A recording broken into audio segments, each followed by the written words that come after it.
नारायण नारायण। प्रिय भक्तों, मेरे YouTube चैनल हिंदू भक्ति में आपका स्वागत है। अजा एकादशी की कथा। सनातन धर्म में एकादशी व्रत का विशेष महत्व है। प्रत्येक मास में आने वाली एकादशी तिथियां भक्तजनों के पापों का नाश करने वाली और मोक्ष प्रदान करने वाली मानी जाती हैं। भाद्रपद मास के कृष्ण पक्ष की एकादशी को अजा एकादशी कहा जाता है। इसका नाम सुनते ही मन में श्रद्धा उत्पन्न होती है, क्योंकि अजा का अर्थ है जो अजन्मा है, जिसे जन्म मरण का बंधन नहीं है। यह व्रत भी उसी अजन्मा सनातन प्रभु विष्णु को समर्पित है। पौराणिक ग्रंथों में इस व्रत की कथा राजा हरिश्चंद्र के जीवन से जुड़ी हुई है। ये कथा केवल एक धार्मिक प्रसंग नहीं, बल्कि सत्य, धर्म, तपस्या और विष्णु भक्ति का अमर संदेश है। त्रेतायुग में अयोध्या नगरी के राजा हरिश्चंद्र अपने सत्य और धर्मपालन के कारण प्रसिद्ध थे। उनकी ख्याति केवल अयोध्या में ही नहीं, बल्कि समस्त आर्यावर्त में फैली हुई थी। कहा जाता है कि वे ऐसे प्रतिज्ञाबद्ध थे कि अपने प्राणों की आहुति भी देनी पड़े तो देंगे, किंतु असत्य का मार्ग कभी न अपनाएंगे। उनकी सभा में विद्वान ब्राह्मण, सत्यवादी मंत्री और धर्मपरायण प्रजा रहती थी। हरिश्चंद्र के दान की भी अद्भुत गाथाएं सुनाई जाती थीं। वे यज्ञों में दीन दुखियों को अथवा ब्राह्मणों को इतना दान देते कि स्वयं खाली रह जाते, परंतु याचक को निराश नहीं करते। इसी कारण उन्हें सत्यवादी हरिश्चंद्र और दानवीर हरिश्चंद्र कहा जाता है। एक बार महान तपस्वी ऋषि विश्वामित्र राजा की सत्यप्रियता की परीक्षा लेना चाहते थे। उन्होंने स्वप्न में राजा के पास आकर दान मांगा। राजा ने प्रतिज्ञा की, ऋषिवर, आप जो कुछ भी मांगेंगे मैं अवश्य दूंगा। अगली सुबह जब विश्वामित्र सचमुच उनके दरबार में आए, तो उन्होंने कहा, राजन, तुमने मुझे सब कुछ देने का वचन दिया है, अब मुझे अपना संपूर्ण राज्य चाहिए। हरिश्चंद्र वचनबद्ध थे। उन्होंने एक क्षण भी विलंब न किया और संपूर्ण राज्य, महल, सेना और खजाना ऋषि को अर्पित कर दिया। वे अपनी पत्नी शैव्या और पुत्र रोहिताश्व के साथ वन की ओर निकल पड़े।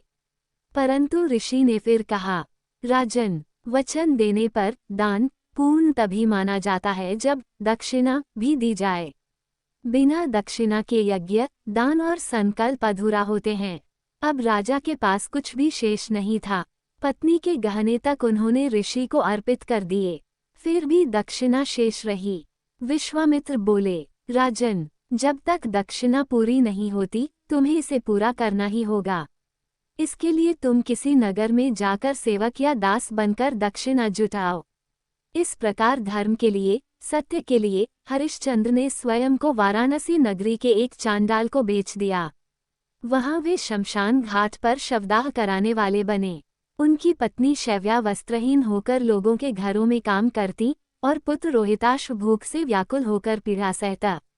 ये दृश्य देखकर देवगण भी व्याकुल हो उठे, परंतु राजा हरिश्चंद्र की धैर्य और सत्यनिष्ठा अडिग रही।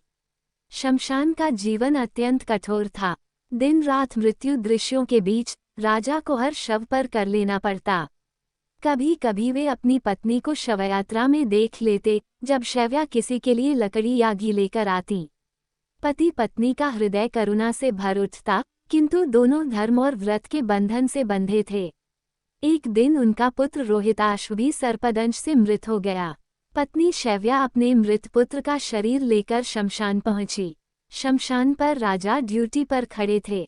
उन्होंने अपनी पत्नी को देखा, जिसके हाथों में उनका नन्हा पुत्र निश्चल पड़ा था। शैव्या रोते हुए बोली, स्वामी, ये हमारा पुत्र है, इसका अंतिम संस्कार कर दीजिए। राजा हरिश्चंद्र का हृदय विदीर्ण हो उठा, किंतु वे अपने धर्म से विचलित न हुए। वे बोले, स्त्री, मैं यहाँ चांडाल का दास हूँ। बिना कर लिए कोई शवदाह नहीं हो सकता, चाहे यह मेरा पुत्र ही क्यों न हो, नियम सबके लिए समान है। पत्नी ने करुण स्वर में कहा, महाराज, मेरे पास कर देने को कुछ नहीं है। क्या माँ अपने पुत्र के शव पर कर दे सकती है? मेरे पास वस्त्र, आभूषण या धन कुछ भी नहीं। ये सुनकर वहां उपस्थित लोग सिहर उठे। हरिश्चंद्र की आंखों से भी आंसू बह निकले, लेकिन धर्म और सत्य की रक्षा के लिए उन्होंने नियम का पालन किया। इसी समय वहां महर्षि गौतम प्रकट हुए। उन्होंने राजा हरिश्चंद्र की करुण स्थिति देखी और उनकी अटल सत्यनिष्ठा की सराहना की। उन्होंने कहा, राजन, तुम्हारे दुखों का अंत अब निकट है। भाद्रपद कृष्ण पक्ष की अजा एकादशी आ चुकी है। यदि तुम इस व्रत का पालन करोगे और भगवान विष्णु का भजन करोगे तो तुम्हारे सारे पाप नष्ट हो जाएंगे। तुम्हारा जीवन पुनः प्रकाशमय होगा। राजा ने श्रद्धा से कहा, ऋषिवर, यदि ये व्रत मेरे जीवन के अंधकार को मिटा सकता है तो मैं इसे अवश्य करूंगा। राजा ने एकादशी का व्रत आरंभ किया। उस दिन उन्होंने उपवास रखा, रात्रि भर भगवान विष्णु का नाम संकीर्तन किया। भजन, कीर्तन और कथा में उनका हृदय डूब गया। शमशान की रात्रि में भी वातावरण दिव्य हो उठा। जहाँ पहले केवल मृत्यु का सन्नाटा था, वहाँ अब विष्णु नाम का गूंजता हुआ नाद फैल गया। राजा, रानी और समस्त प्रजा ने उस रात्रि में जैसे परम शांति का अनुभव किया। व्रत पूर्ण होने पर एक अद्भुत घटना घटी। देवता प्रकट हुए और राजा से बोले, राजन, तुम्हारे सत्य, तुम्हारे धर्म और तुम्हारे व्रत ने समस्त लोगों को पवित्र कर दिया है। तुम्हारे सारे पाप नष्ट हो चुके हैं। तुम्हारा पुत्र जीवित हो जाएगा, तुम्हें पुनः राज्य की प्राप्ति होगी और तुम्हारा नाम अमर रहेगा। क्षण भर में उनका पुत्र जीवित हो उठा।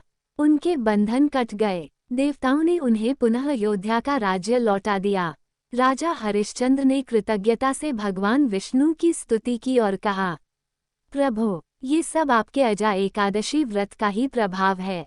सत्य और धर्म का मार्ग कठिन है, परंतु आपकी कृपा से असंभव भी संभव हो जाता है। इस प्रकार अजा एकादशी व्रत से राजा हरिश्चंद्र ने न केवल अपने पापों का नाश किया, बल्कि स्वर्गलोक की प्राप्ति भी की। जो भी मनुष्य श्रद्धापूर्वक इस व्रत को करता है, उसके 7 जन्मों के पाप नष्ट हो जाते हैं। यह व्रत अश्वमेध यज्ञ के समान फल देने वाला है। इससे जीवन में सुख, शांति, समृद्धि और अंततः मोक्ष की प्राप्ति होती है। अजा एकादशी की यह कथा हमें ये सिखाती है कि सत्य के मार्ग पर चाहे कितनी भी कठिनाइयां क्यों न आएं, हमें विचलित नहीं होना चाहिए। सच्चे मन से उपवास, भक्ति और विष्णु नाम का स्मरण करने पर जीवन के सभी दुख समाप्त हो जाते हैं और आत्मा को परम शांति मिलती है। जय श्री हरि विष्णु। यह उम्मीद करते हैं कि हमारे द्वारा दी गई जानकारी आपको उपयोगी और पसंद आई होगी। यदि आपको ये जानकारी अच्छी लगी हो तो कृपया हमारे चैनल को सब्सक्राइब, लाइक और शेयर जरूर करें। व्रत कथा और धार्मिक जानकारी के लिए हमारे YouTube चैनल हिंदू भक्ति के साथ जुड़े रहें। हम हमेशा नई और रोचक जानकारी लाते रहेंगे।